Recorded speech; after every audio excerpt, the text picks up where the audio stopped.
Now that the loop, the snare here is positioned correctly, and I've done that, I'm at, I've created a timeline that could accommodate 15 seconds of narration. That narration is going to come from your narration, so it could depend on what you all have in terms of that time. But I want to lock this positioning in so I can come back to it later. I still have one more step here. I only have a curve coming through here. I need to extrude to make this a polygon. Curves don't render, if you remember. I need a polygon to show the snare. And then I'm also going to need to create some kind of blend shape to demonstrate its deformation. But what I'm worried about or want to do first is make sure now that I've gotten all this trouble that I have this position recorded the way it should be. So I'm going to look at the values I have. I'm going to take the outliner out, try to keep it out of the way so we can see things. So the flex curve, the flex IK, I'm sorry, is the curve that's the IK that's driving the shape of our distal end, the final end of the scope.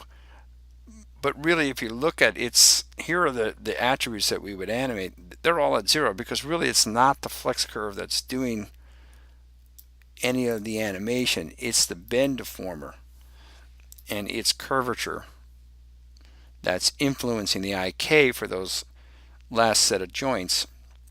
So we really want to make sure that at 450, which is my theoretical end of narration time for this segment, I want to take that curvature and key it.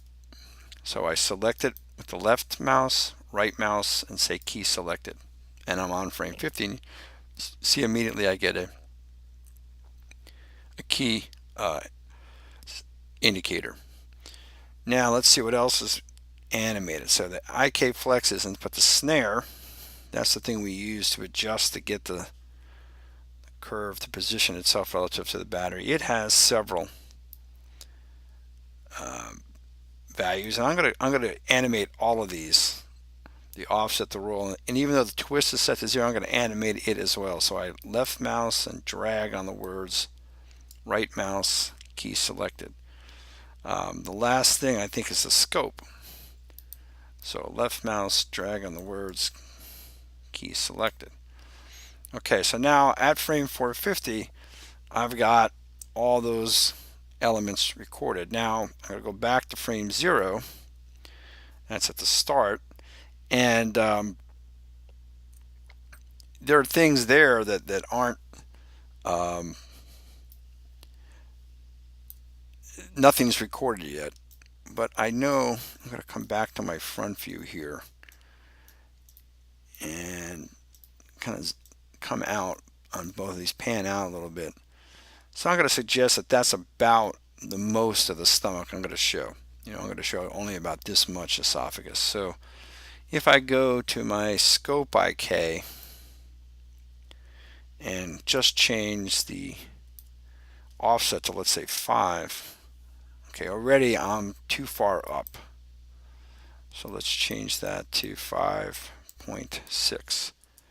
Okay, I can just start to see the scope in that field. The other thing, I probably don't need to twist at this point, so I'll change that to 0. And so I'm on frame 1 here now. And let's change the offset to, what would we say, 5. So middle mouse dragging, I have the word offset. So 5.3 would get me in the field. Let's go just a little bit up. Okay. So I'm going to get rid of my twist, and I'm going to set all 3 of these things at frame 1. I'm going to key it. Okay. So now, what was the other thing we did? The snare. We don't want its offset. We can again use the middle mouse. So the snare we're going to pull back in. We'll do that probably a lot earlier than this. and it's got twist and roll values, so I'm just going to undo all that for a second. I'm going to change its roll to 0, change its offset to 0, and again we'll keyframe all those things. Okay, so now the snare is still poking out through the sides of the scope, but it's been withdrawn. That curvature for the IK that's controlling it has brought it back into the scope. So that set is going to, in other words, I have a keyframe here where its offset is 0, and then here I have a keyframe where the offset is another value, whatever it is, 5. Right now, if I were to play this, it would begin to come out from the end of the scope all the way during this time period because it only has 2 keyframes, and immediately it needs to change from this position at 0 to whatever, what's 450, we'll go there, 5.5. Okay, so if you look at this kind of slowly, you can see it's starting to very slowly withdraw back into the scope. Now that doesn't make any sense, right? We don't want the scope to, we don't want that snare to be sticking out. And that's where we'll do some fine tuning later. But for right now, we're just going to have the 2 major points, start and stop, or start and end, okay? So one other thing I have to do then is I've got to get that bend deformer, I've got to get its curvature to 0, okay? So if we were using my perspective window here as my framing, you could see what we would start with is, let me take the X-ray off, maybe easier to see.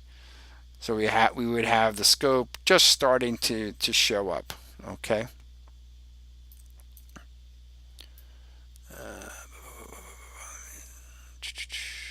Take the X-ray off here. So again, you can see the scope would just be in the scene, okay?